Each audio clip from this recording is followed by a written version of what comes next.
Ahora eres nuestra empleada. Cierra la boca y obedece, dijo la suegra furiosa a su nuera, mientras su esposo se reía sin saber lo que les esperaba. Antes de comenzar la historia, comenta aquí abajo desde qué ciudad estás viendo este video. No olvides suscribirte al canal y dejar tu like. Buena historia a todos. El sol de la tarde bañaba la histórica Plaza Mayor de Salamanca, sus rayos dorados danzando sobre las piedras centenarias, mientras Inés Aguirregoitia atravesaba el espacio con paso firme, su traje sastre gris perla destacando entre la multitud de turistas que fotografiaban la arquitectura barroca. A sus 32 años, había logrado lo que muchas soñaban. Era directora ejecutiva de una de las empresas tecnológicas más prometedoras de Castilla y León. Tenía un matrimonio aparentemente perfecto con Diego Larramendi y estaba a punto de terminar la renovación de su casa en el exclusivo barrio oeste. Aguirregoitia, la voz de su asistente resonó entre los arcos de la plaza. El contrato con los alemanes está cerrado. Inés sonrió, sintiendo cómo la satisfacción se expandía en su pecho. Era su tercer gran éxito este mes y sabía que en la junta directiva no pasaría desapercibido. Sus tacones repiqueteaban contra el pavimento histórico mientras se dirigía hacia su oficina en la calle Toro, donde los edificios modernos se mezclaban con la arquitectura tradicional salmantina. En su despacho, con vistas a la Casa de las Conchas, Inés repasaba los números del último trimestre. Las cifras no mentían. Bajo su dirección, la empresa había duplicado sus beneficios. Sin embargo, una sombra cruzó su rostro al revisar su móvil. 3 llamadas perdidas de su suegra, Carmen Montoro. ¡Ay, madre!, suspiró, utilizando la expresión local que había adoptado tras años viviendo en Salamanca. Carmen vivía con ellos desde que Inés y Diego se casaron, una tradición que él había insistido en mantener. Al principio, Inés lo había aceptado como parte del paquete cultural español, pero últimamente la situación se había vuelto más tensa, especialmente desde que había decidido invertir sus ahorros en la reforma de la casa. «Cariño, ¿has visto los planos que dejé sobre la mesa?», preguntó Diego esa noche mientras cenaban en el comedor de su casa reformada. Los antiguos azulejos habían sido reemplazados por un suelo de madera noble y las paredes lucían ahora un elegante estuco veneciano, todo pagado con los ahorros de Inés. «Los he guardado en el despacho», respondió ella, notando algo extraño en la mirada de su marido. Diego había estado más distante últimamente, especialmente desde su último ascenso. Sus comentarios sobre su trabajo se habían vuelto más cortantes, más críticos. «Deberías dedicar más tiempo a la casa», intervino Carmen revolviendo su sopa con deliberada lentitud. «Una mujer necesita tener sus prioridades claras». Inés contuvo un suspiro. Después de 5 años de matrimonio, había aprendido a morderse la lengua ante los comentarios de su suegra. En lugar de responder, se concentró en los detalles de la reforma que aún quedaban pendientes. La casa, una hermosa construcción de principios del siglo XX en el corazón del barrio oeste, había sido su proyecto personal durante el último año. Cada peseta ganada, cada bonus, cada extra había ido destinado a convertirla en el hogar de sus sueños. «¿Sabes que Martín Uribarri ha abierto una nueva imprenta cerca de la universidad?», comentó Diego, cambiando aparentemente de tema. Inés levantó la vista, sorprendida por la mención de su antiguo amigo de la universidad. Martín había sido su confidente durante años, hasta que Diego había expresado su incomodidad con esa amistad. «No lo sabía», respondió con cautela, notando cómo su suegra intercambiaba una mirada significativa con Diego. «Dicen que le va muy bien», añadió Carmen con un tono que sugería que había más en esa conversación de lo que parecía. «Aunque claro, no todos pueden tener tanto éxito como tú, Inés». Esa noche, mientras revisaba unos correos en su portátil, Inés no podía sacudirse la sensación de que algo no estaba bien. Los comentarios sobre Martín, las miradas entre Diego y su madre, la tensión creciente en la casa. Todo parecía estar conectado de alguna manera que no lograba descifrar. Lo que Inés no sabía era que, mientras ella trabajaba en su despacho, Diego estaba en el salón hablando en voz baja con su madre. «¿Está todo listo?», preguntó Carmen, su voz apenas un susurro. «Sí», respondió él, mirando hacia la puerta cerrada del despacho. El plan está en marcha. Pronto aprenderá cuál es su lugar. En su despacho, ajena a la conspiración que se tejía en su propia casa, Inés continuaba trabajando en el proyecto que, sin ella saberlo, sería el principio del fin de su vida tal como la conocía. En la pantalla de su ordenador, los números y gráficos brillaban como señales de advertencia que aún no sabía interpretar. La mañana en que todo comenzó a desmoronarse, amaneció con una niebla espesa sobre Salamanca, un manto gris que envolvía las torres doradas de la catedral. Inés se despertó con una sensación de pesadez en el estómago, algo que iba más allá del típico nerviosismo previo a una presentación importante. Mientras se preparaba frente al espejo del baño recién reformado, notó que sus manos temblaban ligeramente. «Te has dejado el café sobre la mesa». La voz de Carmen sonaba inusualmente dulce esa mañana. «Deberías cuidarte más, cielo. Últimamente trabajas demasiado». Inés observó a su suegra a través del reflejo del espejo. Carmen llevaba su habitual bata floreada y una expresión que intentaba ser maternal, pero que no llegaba a sus ojos. «Gracias, Carmen.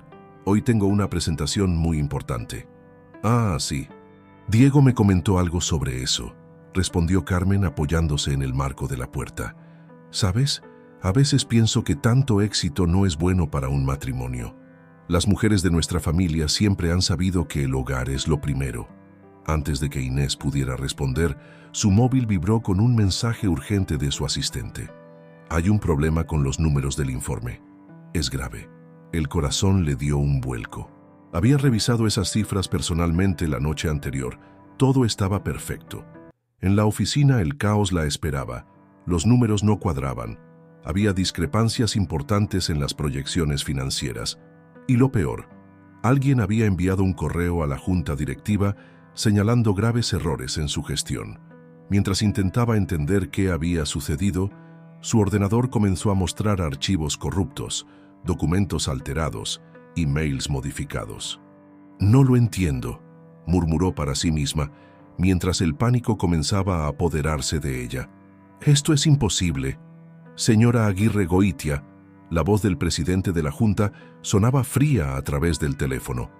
«Necesitamos verla inmediatamente en la sala de juntas». El trayecto desde su despacho hasta la sala de juntas fue el más largo de su vida.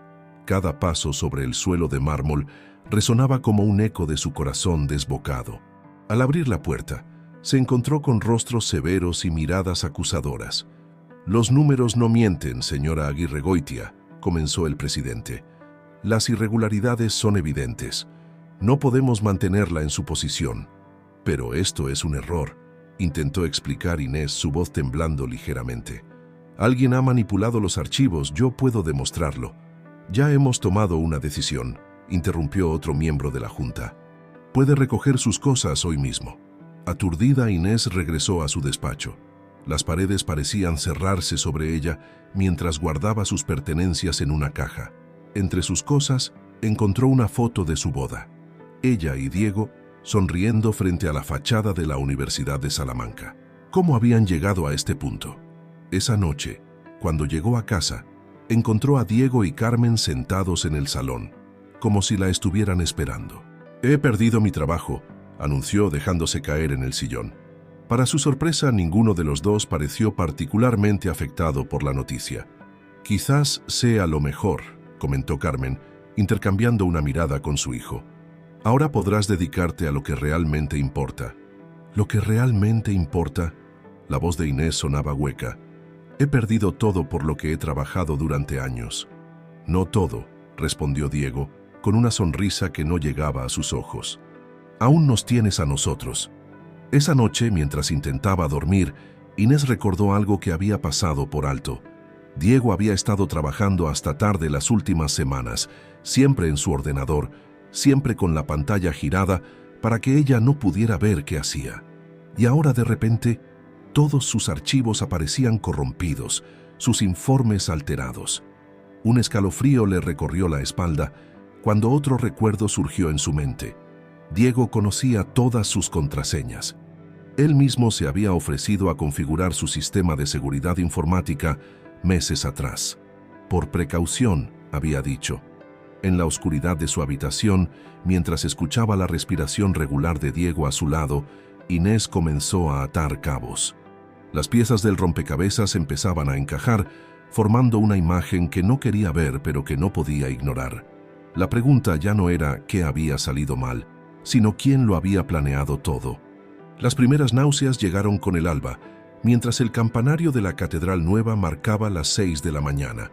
Inés se incorporó lentamente en la cama, intentando no despertar a Diego. Llevaba días sintiéndose extraña, pero esta vez era diferente.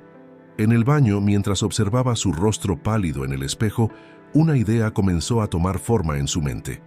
¿Otra vez mareada? La voz de Carmen llegó desde el pasillo.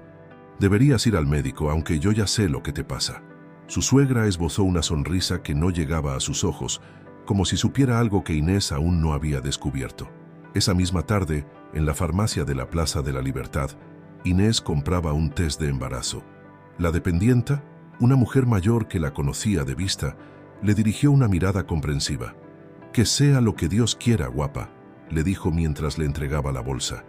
Los minutos de espera en el baño fueron eternos. Cuando las 2 líneas rosadas aparecieron en el test, Inés sintió como el mundo se detenía por un instante. Embarazada. La palabra resonaba en su mente como un eco interminable. En otras circunstancias, habría sido una noticia maravillosa, pero ahora, con su vida profesional destruida y las sospechas sobre Diego creciendo cada día, «¿Inés?». La voz de su marido al otro lado de la puerta la sobresaltó. «¿Estás bien? Llevas mucho tiempo ahí dentro». «Sí, ya salgo», respondió, guardando apresuradamente el test en el bolsillo de su bata. Necesitaba tiempo para procesar la noticia, para decidir cómo y cuándo compartirla.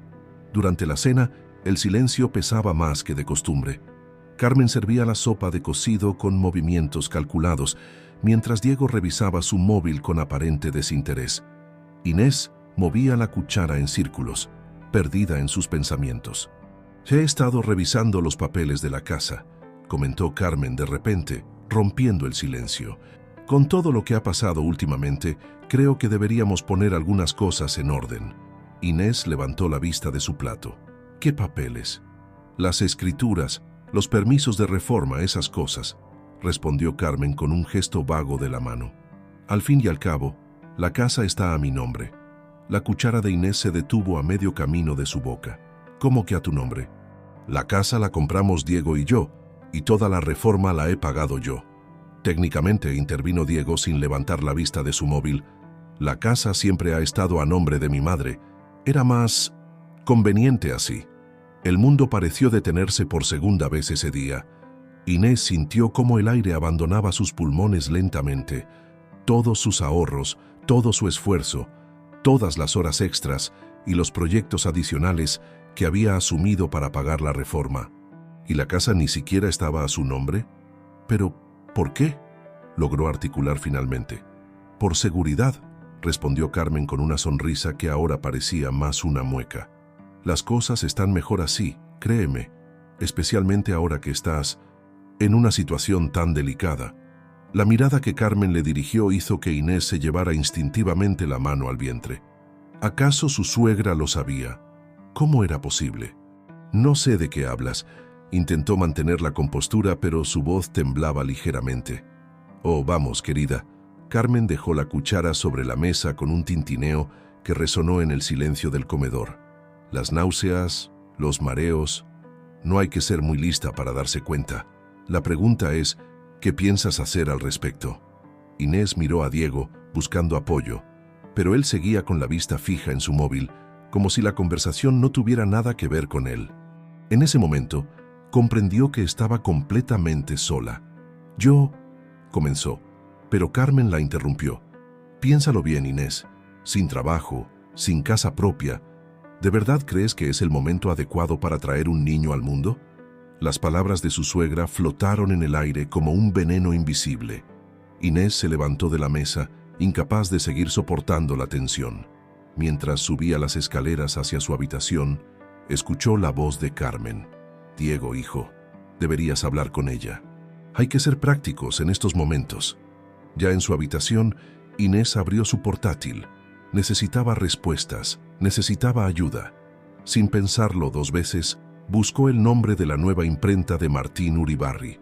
Quizás él, su antiguo amigo, podría ayudarla a entender qué estaba pasando realmente. Lo que no sabía era que esa búsqueda de ayuda desencadenaría una serie de eventos que cambiarían su vida para siempre. La imprenta de Martín Uribarri se encontraba en un edificio restaurado cerca de la Universidad de Salamanca. Sus ventanales modernos contrastando con la piedra dorada característica de la ciudad. Inés dudó un momento antes de empujar la puerta de cristal. El interior olía a papel nuevo y tinta fresca, y el sonido rítmico de las máquinas impresoras creaba una extraña música de fondo. «¿Inés?». La voz familiar de Martín la sobresaltó. «¿Eres tú de verdad?». Martín Uribarri había cambiado poco en los años que no se habían visto. Las mismas gafas de montura gruesa, el mismo pelo rebelde, aunque ahora con algunas canas prematuras en las sienes. Sus ojos, sin embargo, mostraban la misma calidez que ella recordaba. «Martín, necesito tu ayuda». Las palabras salieron atropelladamente de su boca. «Creo que Diego ha estado manipulando mis archivos del trabajo. Creo que él fue quien provocó mi despido». Martín la condujo a su despacho, un espacio acogedor con vistas a la plaza de Anaya. «Siéntate», le indicó, cerrando la puerta tras ellos. «Cuéntamelo todo». Durante la siguiente hora, Inés le relató todo lo sucedido: los archivos corrompidos, las acusaciones de la junta directiva, la revelación sobre la propiedad de la casa y, finalmente, su embarazo. «Hay algo que deberías saber», dijo Martín después de un largo silencio. «Diego ha estado viniendo a la imprenta regularmente durante los últimos meses, siempre después de las 8, cuando casi no hay personal». Inés sintió cómo su corazón se aceleraba. ¿Qué venía a hacer? Al principio pensé que eran trabajos normales de impresión, pero un día olvidó cerrar su sesión en uno de nuestros ordenadores. Martín se levantó y comenzó a buscar algo en un archivador. «Encontré esto». Le tendió una carpeta llena de documentos, correos electrónicos impresos, informes financieros, capturas de pantalla. Todo relacionado con el trabajo de Inés. «Ha estado utilizando nuestros equipos para acceder a tu sistema», explicó Martín. «Supongo que así evitaba dejar rastro en los ordenadores de casa o de la oficina». Las manos de Inés temblaban mientras revisaba los documentos. Allí estaba todo. Pruebas de cómo Diego había manipulado sistemáticamente sus informes, había alterado datos cruciales, había sembrado dudas sobre su gestión en correos estratégicamente enviados a la junta directiva. «¿Por qué no me lo dijiste antes?», preguntó, aunque en el fondo conocía la respuesta. «Lo intenté», respondió Martín, quitándose las gafas para limpiarlas nerviosamente. «Te llamé varias veces, te envié mensajes, pero Diego siempre contestaba diciendo que estabas ocupada, que no podías hablar». Un recuerdo súbito golpeó a Inés, las llamadas perdidas que nunca aparecían en su registro, los mensajes que nunca llegaban. «Ha estado controlando mi teléfono también», murmuró. «Hay más», continuó Martín, dudando un momento antes de continuar. «Carmen ha estado viniendo con él algunas veces. Los he escuchado hablar sobre la casa, sobre cómo asegurarse de que nunca pudiera reclamar nada». Inés se llevó instintivamente la mano al vientre.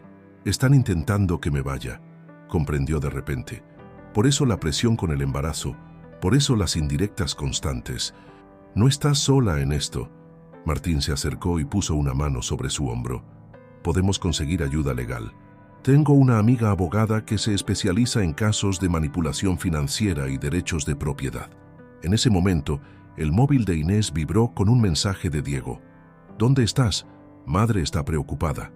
«No puedo volver a casa», dijo Inés, sintiendo cómo el pánico comenzaba a apoderarse de ella. «No después de saber todo esto». «No tienes que hacerlo», respondió Martín con firmeza. «Puedes quedarte en el apartamento que tengo sobre la imprenta. Nadie tiene por qué saberlo mientras decidimos qué hacer». Mientras Martín le mostraba el apartamento, un espacio pequeño pero acogedor con vistas a los tejados históricos de Salamanca, Inés sintió una mezcla de miedo y alivio. Miedo por el futuro incierto que le esperaba. Alivio por haber encontrado finalmente un aliado. «Mañana contactaré con la abogada», dijo Martín mientras le entregaba las llaves.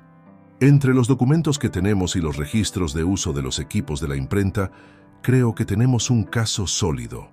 Esa noche, mientras observaba las luces de la ciudad desde su nuevo refugio, Inés tomó una decisión. No solo lucharía por sus derechos sobre la casa, lucharía por su dignidad, por su futuro y por el de su hijo. La guerra que Diego y Carmen habían iniciado estaba lejos de terminar, pero ahora ella tenía algo que ellos no esperaban: la verdad de su lado.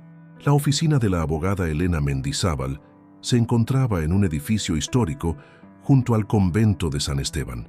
El despacho, con sus estanterías de madera oscura y ventanales góticos, transmitía una sensación de solidez que Inés necesitaba desesperadamente en ese momento.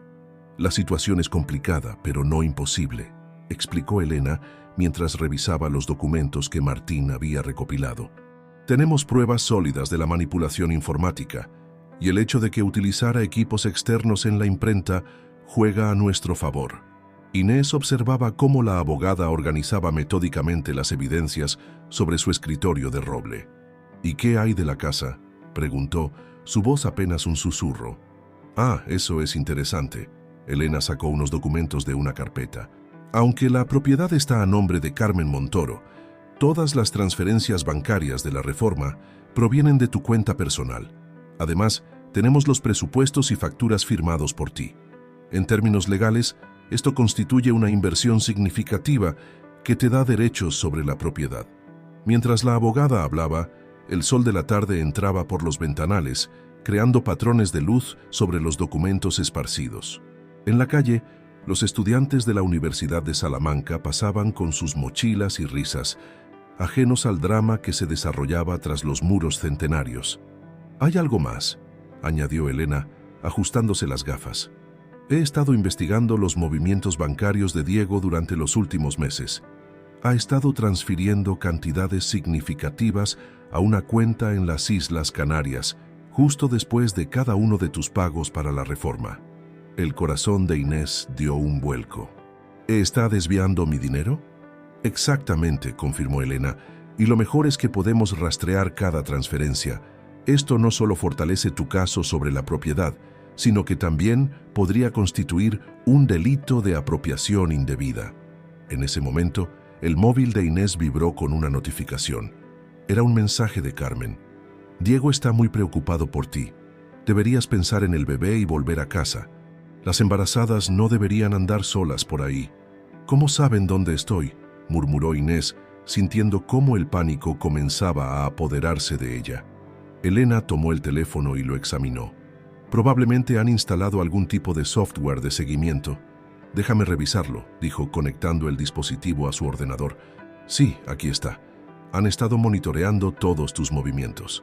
«¿Pueden hacer eso?», preguntó Inés, sintiendo una mezcla de horror e indignación. «No legalmente», respondió Elena con una sonrisa que sugería que acababan de conseguir otra prueba valiosa. «Esto solo fortalece nuestro caso. Ahora, necesito que me cuentes todo sobre tu embarazo. ¿Has sufrido algún tipo de presión o amenaza al respecto?». Durante la siguiente hora, Inés relató las conversaciones con Carmen, las indirectas, la presión sutil pero constante para reconsiderar su situación. Mientras hablaba, Elena tomaba notas detalladas, asintiendo ocasionalmente. «Lo que describes es acoso psicológico», explicó la abogada finalmente, «y teniendo en cuenta tu estado, podríamos solicitar medidas de protección inmediatas». El sol comenzaba a ponerse sobre Salamanca cuando salieron del despacho. Las piedras doradas de la ciudad brillaban con los últimos rayos del día, creando esa luz mágica que había enamorado a Inés desde el primer día que llegó a la ciudad. «Mañana presentaremos la demanda», dijo Elena mientras caminaban por la Plaza de los Basilios, «pero esta noche necesito que hagas algo importante. Escribe todo lo que recuerdes, cada conversación, cada mensaje, cada momento en que te hayas sentido amenazada o manipulada. La memoria es frágil y necesitaremos todos los detalles». De vuelta en el apartamento sobre la imprenta, Inés se sentó frente a su nuevo portátil, cortesía de Martín, y comenzó a escribir. Las palabras fluían como un río contenido durante demasiado tiempo. La forma en que Diego había comenzado a controlar sutilmente su vida. Como Carmen había ido ocupando cada vez más espacio en su hogar. Como ambos habían conspirado para destruir su carrera. Mientras escribía, una nueva sensación comenzó a crecer en su interior. Ya no era solo rabia o miedo, era determinación. Por primera vez desde que todo comenzó, sentía que tenía el control de su historia. Y esta vez, sería ella quien decidiera cómo terminaría. El otoño había llegado a Salamanca con una fuerza inusual. Las hojas doradas de los árboles del Parque de los Jesuitas danzaban en el aire mientras Inés caminaba hacia el juzgado, acompañada por Elena Mendizábal y Martín Uribarri. El edificio se alzaba imponente frente a ellos, sus escaleras de granito húmedas por la lluvia de la mañana. ¿Estás preparada?, preguntó Elena, ajustando su maletín. Diego y Carmen estarán ahí con su abogado. Inés asintió, llevando instintivamente una mano a su vientre, donde su embarazo comenzaba a hacerse visible. Habían pasado 2 meses desde que dejó la casa, 2 meses de preparación legal, de recopilación de pruebas, de noches en vela documentando cada detalle de la manipulación que había sufrido. En la sala de audiencias, el aire parecía más denso de lo normal. Diego y Carmen ocupaban sus lugares al otro lado de la sala, ambos vestidos impecablemente, como si asistieran a un evento social más que a una vista judicial. Carmen llevaba su mejor traje de chaqueta gris perla, el mismo que solía usar para presumir en las reuniones del Club de Bridge de Salamanca. «Se abre la sesión», anunció el juez, un hombre de mediana edad con gafas de montura metálica. Caso número 247-2024. Aguirregoitia contra Larramendi y Montoro. Elena se levantó con la elegancia de quien conoce bien su terreno.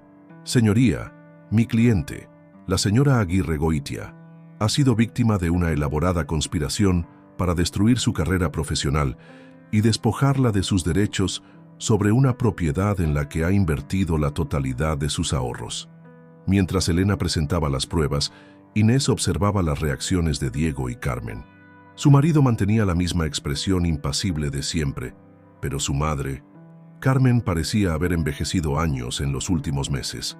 Sus manos, normalmente firmes, temblaban ligeramente mientras susurraba algo al oído de su abogado. «Presentamos como evidencia los registros de acceso a los equipos informáticos de la imprenta Uribarri», continuó Elena, proyectando los documentos en la pantalla de la sala. «Como pueden ver, el señor Larramendi utilizó estos equipos en horarios irregulares para acceder y manipular los archivos profesionales de mi cliente». El abogado de Diego se levantó de un salto. «Protesto, señoría. Estos registros podrían haber sido manipulados».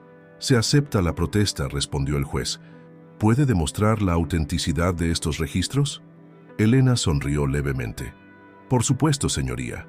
El señor Uribarri, propietario de la imprenta, está presente y puede testificar sobre la autenticidad de los registros. Además, tenemos los registros de las cámaras de seguridad que muestran al señor Larramendi entrando y saliendo de las instalaciones en los horarios señalados». La expresión de Diego cambió por primera vez, un destello de preocupación cruzando su rostro. Carmen, por su parte, se había puesto pálida. «Respecto a la propiedad», continuó Elena, «presentamos documentación que demuestra que la totalidad de la reforma, valorada en más de 200.000 euros, fue financiada exclusivamente por mi cliente. Además, tenemos pruebas de transferencias bancarias que sugieren que parte de este dinero fue desviado ilegalmente a una cuenta en las Islas Canarias». El juez revisaba los documentos con atención mientras Elena continuaba su exposición. Las pruebas eran contundentes: correos electrónicos recuperados, registros bancarios, testimonios de trabajadores de la imprenta que habían visto a Diego trabajar en los ordenadores durante la noche. Cuando llegó el turno de Diego para testificar, su habitual seguridad parecía haberse evaporado.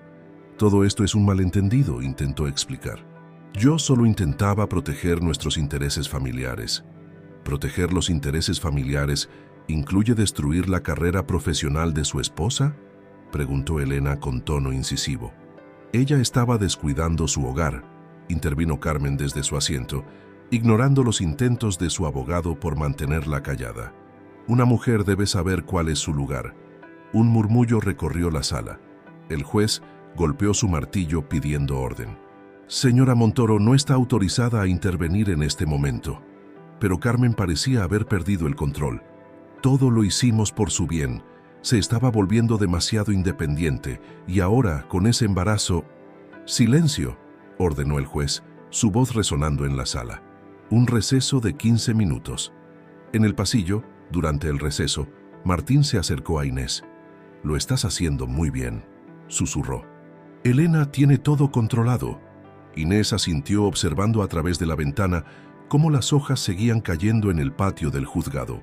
La tormenta que se avecinaba no era solo la que oscurecía el cielo de Salamanca, era también la que estaba a punto de arrasar con todas las mentiras que habían construido Diego y Carmen.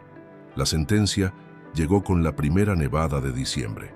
Los copos de nieve caían suavemente sobre la Plaza Mayor mientras Elena leía el documento en su despacho, con Inés y Martín escuchando atentamente cada palabra.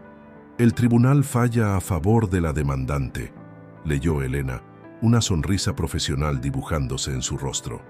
«Se reconoce el derecho de doña Inés Aguirregoitia sobre el 50% del valor de la propiedad correspondiente a las mejoras realizadas y documentadas. Además, se ordena una compensación económica por los daños profesionales causados». Inés, que ya mostraba un embarazo de 5 meses, se dejó caer en el sillón de cuero, las lágrimas rodando silenciosamente por sus mejillas. No eran lágrimas de tristeza, sino de alivio, de justicia finalmente alcanzada. «¿Hay más?», continuó Elena, ajustándose las gafas. «El juez ha ordenado una investigación sobre las transferencias bancarias a las Islas Canarias. Diego tendrá que responder por eso en un proceso separado». Martín, que había permanecido en silencio, se acercó a la ventana. Los estudiantes cruzaban la plaza con sus abrigos y bufandas, sus risas mezclándose con el sonido distante de las campanas de la catedral. «¿Qué pasará ahora?», preguntó, su voz reflejando la preocupación que sentía por Inés. «Ahora», respondió Elena, cerrando la carpeta con el fallo judicial. «Inés tiene opciones. Puede vender su parte de la propiedad a Carmen, o podemos forzar una venta completa y dividir los beneficios». «Quiero vender», dijo Inés con firmeza. «No quiero conservar nada que me ate a ellos». En ese momento, el teléfono de Elena sonó. La abogada respondió, escuchó durante unos momentos y luego miró a Inés con expresión seria. Era el abogado de Carmen. Al parecer, tuvo un episodio de ansiedad después de conocer la sentencia. «Está en el hospital universitario». Inés sintió una punzada de compasión a pesar de todo. «¿Está grave?». «No», respondió Elena, «pero esto podría acelerar las negociaciones para la venta. Carmen no está en condiciones de mantener una batalla legal prolongada». Los días siguientes transcurrieron en un torbellino de actividad. Inés, con la ayuda de Martín, comenzó a buscar un nuevo apartamento en el barrio de San Vicente, lejos de su antigua vida, pero lo suficientemente cerca del centro para empezar de nuevo. Una tarde, mientras revisaban pisos en una inmobiliaria cerca de la Casa de las Conchas, Martín notó que Inés parecía distante. «¿En qué piensas?», preguntó, mientras esperaban que la agente inmobiliaria trajera más opciones. «En cómo cambió todo», respondió Inés, acariciando suavemente su vientre. «Hace 6 meses tenía una carrera brillante, un matrimonio que creía perfecto, una casa, y ahora eres más fuerte que nunca», completó Martín. «Has luchado por tus derechos, has desenmascarado la verdad, y estás a punto de ser madre. Yo diría que has ganado más de lo que has perdido». Inés sonrió, la primera sonrisa genuina en mucho tiempo. «Gracias, Martín, por todo». «No me agradezcas», respondió él, ajustándose las gafas con gesto nervioso. «Lo que hice, cualquiera lo habría hecho». «No», dijo Inés tomando su mano. «No cualquiera. Tú me creíste cuando nadie más lo hizo. Me diste un lugar seguro cuando lo necesitaba. Me ayudaste a reunir las pruebas que necesitábamos». El momento fue interrumpido por el regreso de la agente inmobiliaria, que traía fotos de un ático renovado con vistas a la ciudad vieja.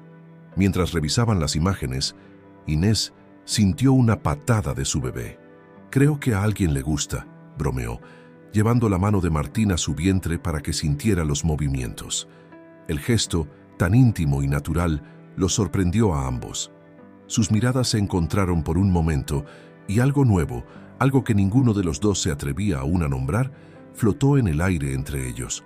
¿Quieres ir a ver el ático?, preguntó la agente, ajena al momento que acababa de presenciar. Sí, respondió Inés sin soltar la mano de Martín. Creo que es hora de empezar un nuevo capítulo. Mientras salían de la inmobiliaria, la nieve había comenzado a caer nuevamente sobre Salamanca. Los copos descendían suavemente, cubriendo la ciudad con un manto blanco que parecía prometer un nuevo comienzo, una página en blanco donde escribir una historia diferente. La primavera llegó a Salamanca con una explosión de colores y aromas.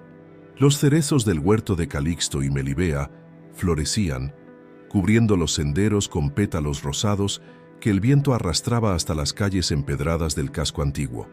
Inés se había instalado en su nuevo ático, un espacio luminoso y acogedor que había decorado siguiendo sus propios gustos, sin tener que consultar ni complacer a nadie.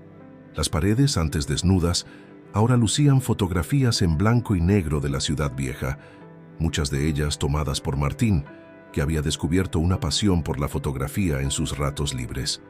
Una mañana de abril, mientras desayunaba en su terraza con vistas a las cúpulas de la ciudad, recibió una llamada de Elena. «Buenos días, Inés». La voz de la abogada sonaba satisfecha. «Acabo de recibir la transferencia. La venta de la casa se ha completado oficialmente». Inés soltó un suspiro de alivio. Después de meses de negociaciones, Carmen había aceptado comprar su parte de la propiedad. El dinero de la venta, sumado a la compensación por daños profesionales, le proporcionaba un colchón financiero considerable para empezar de nuevo. «Hay algo más», continuó Elena. «He recibido noticias sobre la investigación de las transferencias a las Islas Canarias. Diego ha aceptado un acuerdo extrajudicial. Devolverá todo el dinero desviado». «¿Y Carmen?», preguntó Inés, sorprendiéndose a sí misma por preocuparse aún por su ex-suegra. «Se está recuperando», respondió Elena. «La última vez que supe de ella, estaba en rehabilitación. El episodio de ansiedad le dejó algunas secuelas, pero los médicos son optimistas». Después de colgar, Inés se quedó contemplando la ciudad que se despertaba bajo el sol primaveral. Su vida había dado un giro completo en menos de un año. Su vientre, ahora de 8 meses, era un recordatorio constante de que el futuro estaba lleno de posibilidades. El timbre sonó, sacándola de sus pensamientos. Era Martín, que había tomado la costumbre de pasar cada mañana antes de abrir la imprenta. «Traigo churros», anunció, levantando una bolsa de papel que desprendía un aroma delicioso. «Y noticias». «¿Qué noticias?», preguntó Inés, haciéndole espacio en la terraza. «He estado hablando con algunos contactos en el sector tecnológico», explicó mientras servía el chocolate caliente, que también había traído. «Hay una empresa emergente que está buscando una directora ejecutiva con experiencia en gestión de proyectos innovadores». Inés dejó su taza sobre la mesa. «Martín, antes de que digas nada», la interrumpió, «ya les he hablado de ti. Están muy interesados en conocerte. Tu caso contra Diego se ha convertido en un ejemplo de resistencia contra el acoso laboral. Hay mucha gente que te admira por haber luchado y ganado». Las lágrimas comenzaron a rodar por las mejillas de Inés. Lágrimas de gratitud, de esperanza, de posibilidades renovadas. «No sé qué habría hecho sin ti», susurró, tomando su mano sobre la mesa. «Lo habrías conseguido igualmente», respondió Martín con una sonrisa. «Eres la persona más fuerte que conozco». El bebé eligió ese momento para dar una patada especialmente fuerte. Ambos rieron, y Martín puso su mano sobre el vientre de Inés, un gesto que se había vuelto natural entre ellos. «¿Has pensado ya en un nombre?», preguntó. «Estaba pensando en Pablo», respondió Inés. «Pablo Aguirre Goitia». «Es un buen nombre», asintió Martín. Fuerte y directo como su madre. Se quedaron en silencio, disfrutando del momento, del sol de la mañana, del aroma de los churros y el chocolate. Abajo, la ciudad continuaba su ritmo eterno. Los estudiantes se dirigían a sus clases en la universidad. Los turistas comenzaban a llenar las calles. Las campanas de la catedral marcaban las horas. «Hay algo que quiero preguntarte», dijo finalmente Martín, con una seriedad poco habitual en él. No tienes que responder ahora, pero ¿te gustaría que cenáramos juntos esta noche? No como amigos, sino como algo más. Inés lo miró, estudiando su rostro nervioso, sus ojos esperanzados detrás de las gafas. Pensó en todos los momentos que habían compartido, en cómo él había estado a su lado sin pedir nada a cambio, en cómo la había ayudado a reconstruir su vida desde los cimientos. Sí, respondió simplemente, y en esa única palabra había una promesa de futuro, de posibilidades, de un amor construido sobre la base de la confianza y el respeto mutuo. La primavera salmantina continuaba su curso, trayendo consigo no solo nuevas flores y hojas, sino también nuevos comienzos. Y allí, en aquella terraza con vistas a la ciudad dorada, dos personas descubrían que a veces las segundas oportunidades llegan de la manera más inesperada, y que el verdadero amor no se construye sobre grandes gestos románticos, sino sobre pequeños momentos de verdad y compañía. Mayo llegó a Salamanca con una suavidad casi maternal, trayendo consigo el aroma de las flores del jardín de Calisto y Melibea y las últimas lluvias primaverales. El Hospital Universitario de Salamanca se alzaba imponente bajo el cielo nublado cuando Inés sintió las primeras contracciones. «Tranquila, respira», susurraba Martín, sosteniendo su mano mientras atravesaban los pasillos del hospital. «Todo va a salir bien». Las horas siguientes transcurrieron en una nebulosa de emociones y sensaciones. El equipo médico trabajaba con eficiencia profesional, mientras Martín permanecía junto a Inés sin soltar su mano ni un momento. Su presencia tranquila y constante era como un ancla en medio de la tormenta. «Eres más fuerte que esto», le repetía cada vez que una contracción particularmente intensa la hacía dudar. «Has superado cosas peores». En la sala de espera, Elena hacía compañía a los padres de Inés, que habían llegado desde San Sebastián tan pronto como recibieron la llamada. La relación con ellos se había fortalecido en los últimos meses, después de que finalmente comprendieran todo lo que su hija había tenido que enfrentar. «Un último esfuerzo», animó la doctora García, y minutos después, el llanto de un bebé sano llenó la habitación. «Es un niño precioso», anunció la enfermera, colocando al pequeño Pablo sobre el pecho de su madre. Inés lo miró, maravillada. Tenía el pelo oscuro y cuando abrió los ojos por primera vez, eran de un color avellana intenso. «Hola, mi amor», susurró, las lágrimas rodando por sus mejillas. Martín observaba la escena con una mezcla de admiración y amor que ya no intentaba ocultar. En los últimos meses, su relación había florecido como los cerezos de la ciudad, natural y hermosa en su simplicidad. Los días en el hospital transcurrieron tranquilamente. La habitación se llenó de flores y las visitas se sucedían. Los padres de Inés, Elena, los empleados de la imprenta que ya consideraban a Inés parte de su familia. Una tarde, mientras Inés descansaba, Martín se quedó solo con el bebé en brazos. «Te prometo algo, pequeño», susurró creyendo que nadie lo escuchaba. «Siempre estaré aquí para ti y para tu madre. No como una sustitución, sino como alguien que los quiere incondicionalmente». Inés, que no dormía realmente, sintió cómo su corazón se expandía con amor y gratitud. Este era el tipo de hombre que merecía ser llamado padre, uno que elegía amar y proteger por decisión propia.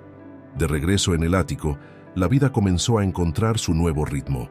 Los días se llenaron de primeras veces.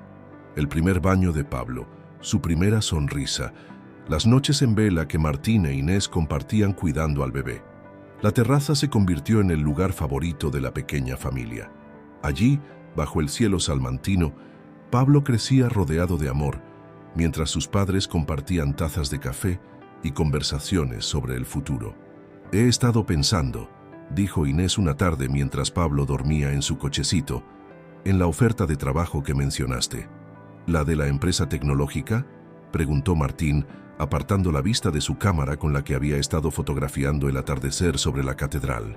«Sí, creo que estoy lista para volver al mundo profesional», respondió ella, su voz llena de determinación. «Pablo tiene ya casi un mes y siento que es el momento de retomar mi carrera». Martín sonrió. Esa sonrisa que había llegado a significar tanto para Inés. «Sabía que lo dirías. De hecho, Rebuscó en su bolsa y sacó un sobre. Ya he concertado una entrevista para la próxima semana. Inés tomó el sobre con manos temblorosas. Dentro encontró una invitación formal para una entrevista en Tech Salamanca, una de las startups más prometedoras de la región. ¿Cómo lo supiste?, preguntó, aunque ya conocía la respuesta.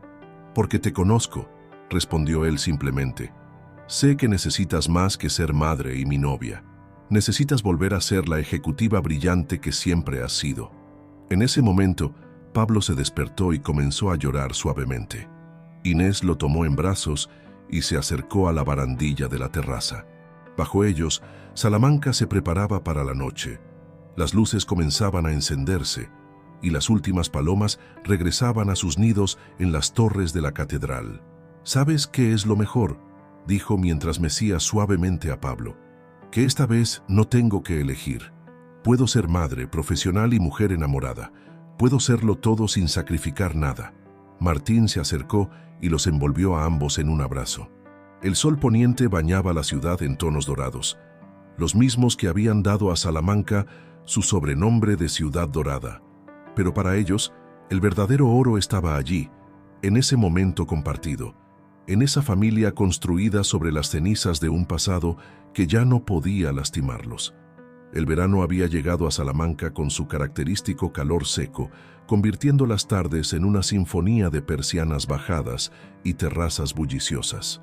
En el moderno edificio de cristal que albergaba las oficinas de Tech Salamanca, Inés ajustaba los últimos detalles de su presentación.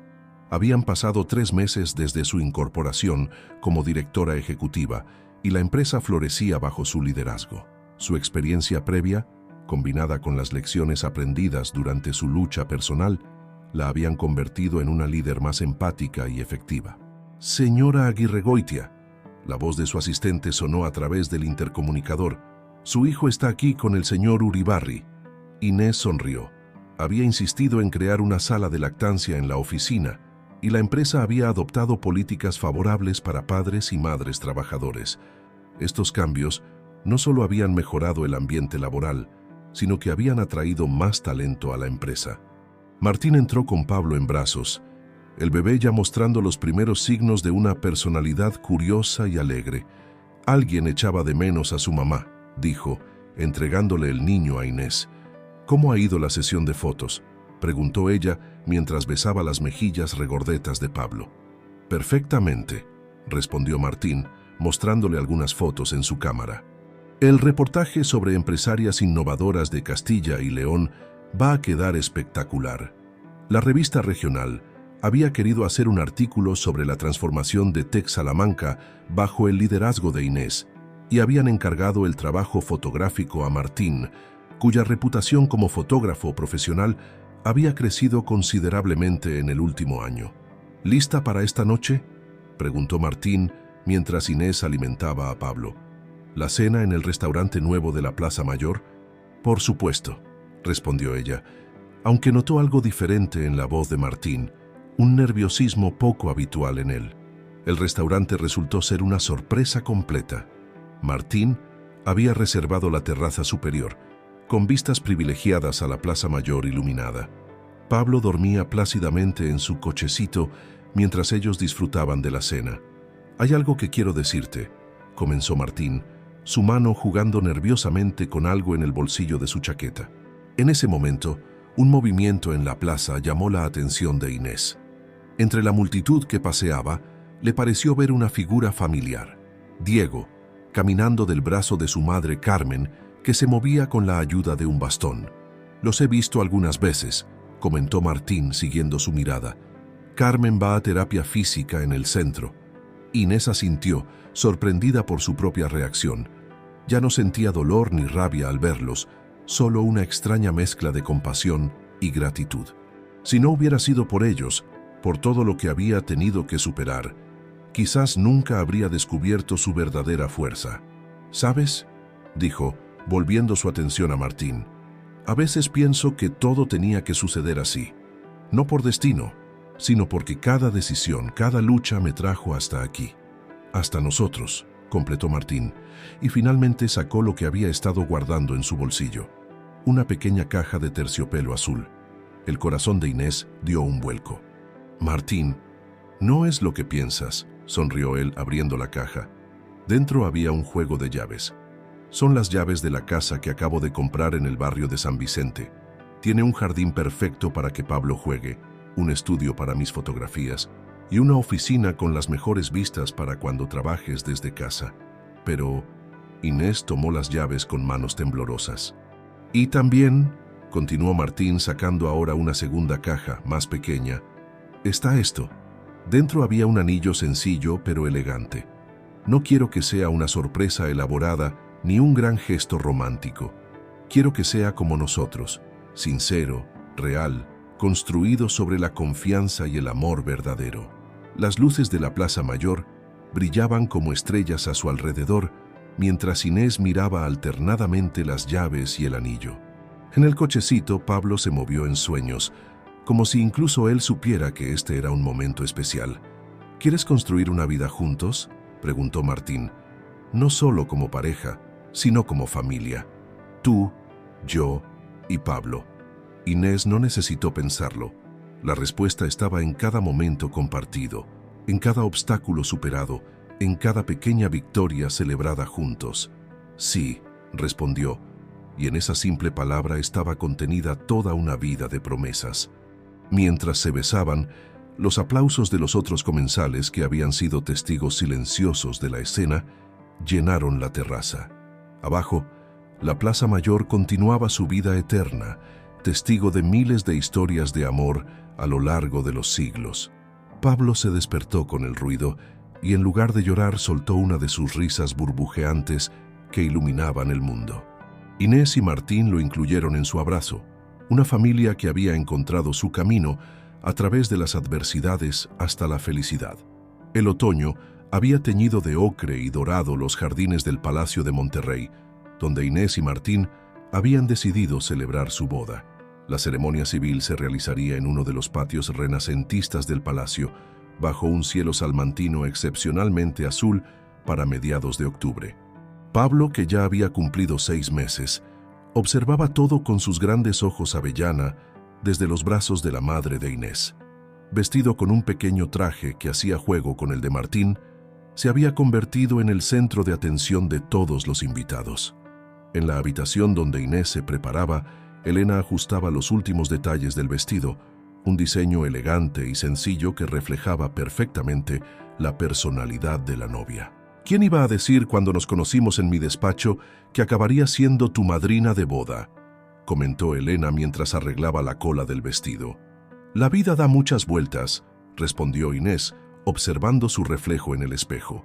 Su rostro irradiaba una felicidad serena, muy diferente de los nervios que había sentido en su primera boda. La puerta se abrió suavemente y entró María, la nueva asistente de Inés en Texalamanca. «Señora Aguirre Goitia, todo está listo. Y hay alguien que quiere hablar con usted antes de la ceremonia». Inés se giró curiosa y se encontró frente a frente con Carmen Montoro. Su ex suegra estaba en la puerta, apoyada en su bastón, con una expresión difícil de descifrar. «¿Podemos hablar un momento?», preguntó Carmen, su voz más suave de lo que Inés recordaba. Elena y María intercambiaron miradas preocupadas, pero Inés asintió. «Dejadnos solas, por favor». Cuando la puerta se cerró tras ellas, Carmen se acercó lentamente. «Estás preciosa», dijo, y por primera vez en todos los años que la conocía, Inés detectó sinceridad en su voz. «Carmen, yo... No, déjame hablar a mí», interrumpió la mujer mayor. «He venido a pedirte perdón, por todo, por cómo te tratamos, por lo que te hicimos Diego y yo, por no haber sabido ver la mujer extraordinaria que eres». Inés sintió cómo se le formaba un nudo en la garganta. «Carmen, Diego no sabe que estoy aquí», continuó Carmen. «Él todavía no ha podido superar su orgullo, pero yo he aprendido mucho en este tiempo. La rehabilitación te da muchas horas para pensar, ¿sabes?». Se acercó un poco más, sus ojos brillantes por las lágrimas contenidas. «Ver cómo has reconstruido tu vida, cómo cuidas de Pablo, cómo has triunfado profesionalmente, me ha hecho darme cuenta de todos mis errores, de lo equivocada que estaba sobre el papel de una mujer, sobre lo que significa ser fuerte de verdad. Inés se encontró tomando las manos temblorosas de Carmen entre las suyas. «Te perdono», dijo simplemente, y sintió cómo las últimas cadenas que la ataban a su pasado se desvanecían con esas palabras. «Gracias», susurró Carmen. De su bolso sacó un pequeño paquete. «Es para Pablo. Son los pendientes de mi abuela. Sé que no tengo derecho, pero me gustaría que los tuviera. Para que algún día, cuando sea mayor, puedas contarle toda la historia, la verdadera historia». Inés tomó el paquete, comprendiendo el significado profundo del gesto. No era solo un regalo, era una forma de cerrar un círculo, de sanar viejas heridas. «Ahora me voy», dijo Carmen, enderezándose con dificultad. «Sé que no tengo lugar en tu celebración, pero quería que supieras...» «Quédate», la interrumpió Inés. «Si quieres, puedes quedarte a la ceremonia». Los ojos de Carmen se llenaron de lágrimas. «¿Estás segura?» «Completamente», respondió Inés. «Como has dicho, algún día Pablo querrá conocer toda la historia. Y esta parte también es importante». Cuando Elena volvió a entrar para anunciar que todo estaba listo, encontró a las dos mujeres en un abrazo silencioso. No necesitó preguntar qué había sucedido. En sus años como abogada, había aprendido que a veces las victorias más importantes no se ganaban en los tribunales, sino en estos pequeños momentos de reconciliación y perdón. La música comenzó a sonar en el patio y el murmullo de los invitados se fue apagando. Era el momento. Inés dio un último vistazo al espejo, respiró profundamente y se preparó para dar el paso hacia su nuevo futuro. A través de la ventana, podía ver a Martín esperando junto al juez, con Pablo en brazos, y supo que este era exactamente el lugar donde debía estar. 5 años habían transcurrido desde aquella boda en el Palacio de Monterrey. La casa en el barrio de San Vicente se había convertido en el hogar que Inés siempre había soñado, lleno de risas, amor y el incesante corretear de pequeños pies.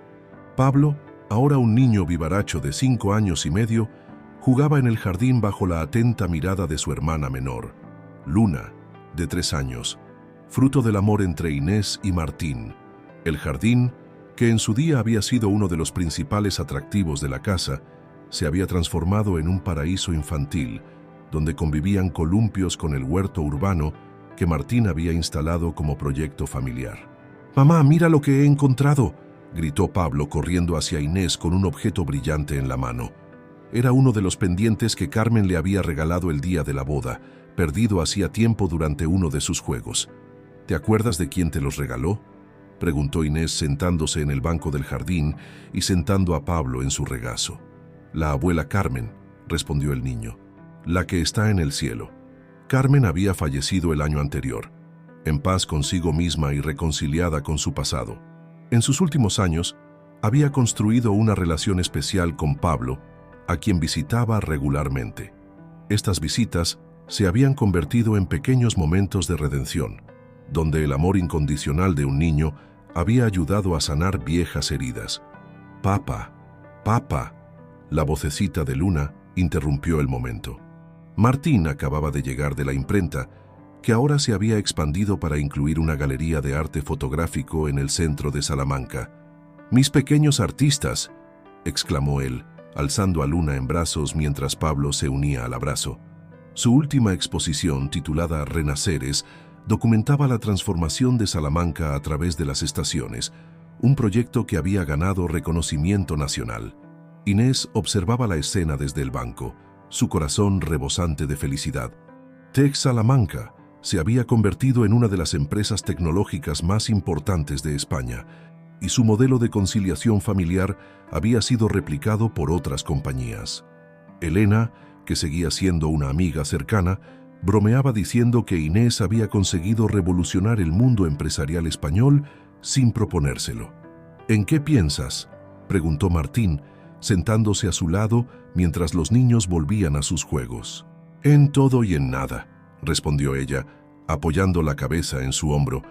«En cómo la vida te sorprende cuando menos lo esperas». «¿Te arrepientes de algo?». «No», respondió sin dudar. «Cada momento, incluso los más difíciles, me han traído hasta aquí, hasta esta felicidad». El sol comenzaba a ponerse sobre Salamanca, tiñendo el cielo de los mismos tonos dorados que habían caracterizado tantos momentos importantes en su vida. Desde su jardín podían ver las torres de la catedral recortadas contra el horizonte, eternas testigos de historias de pérdida y renacimiento. ¿Sabéis qué día es hoy?, preguntó Pablo de repente, sorprendiendo a sus padres con su memoria. El día que mamá ganó su libertad, respondió Martín guiñando un ojo a Inés. Era cierto, se cumplían exactamente 6 años desde la sentencia que había cambiado todo. Y el día que empezamos a ser una familia, añadió Inés extendiendo los brazos para abrazar a sus hijos. Luna, que había heredado la curiosidad de su madre y la sensibilidad artística de su padre, preguntó: ¿Nos cuentas otra vez la historia, mami? ¿Cuál historia, mi amor? La de cómo el amor verdadero no es el que te encierra, sino el que te hace volar. Inés miró a Martín, quien asintió con una sonrisa. Era una historia que valía la pena contar, una y otra vez. No como un cuento de hadas, sino como un testimonio de superación, de segundas oportunidades, de amor verdadero construido sobre la base del respeto y la libertad. Mientras la familia se acomodaba en el banco del jardín para escuchar la historia, una suave brisa primaveral movía las hojas de los árboles. En la casa, sobre la chimenea, una fotografía mostraba a la familia completa: Inés, Martín, Pablo y Luna, junto con los padres de Inés y una Carmen sonriente en su última visita. Era el retrato de una familia que había aprendido que el perdón, aunque difícil, era posible, y que la felicidad, cuando se construía sobre cimientos sólidos, podía resistir cualquier tormenta. Érase una vez, comenzó Inés, en esta misma ciudad dorada, y mientras la historia se desplegaba una vez más bajo el cielo salmantino, Inés supo que había encontrado no solo su final feliz, sino algo mucho más valioso, su verdadero comienzo.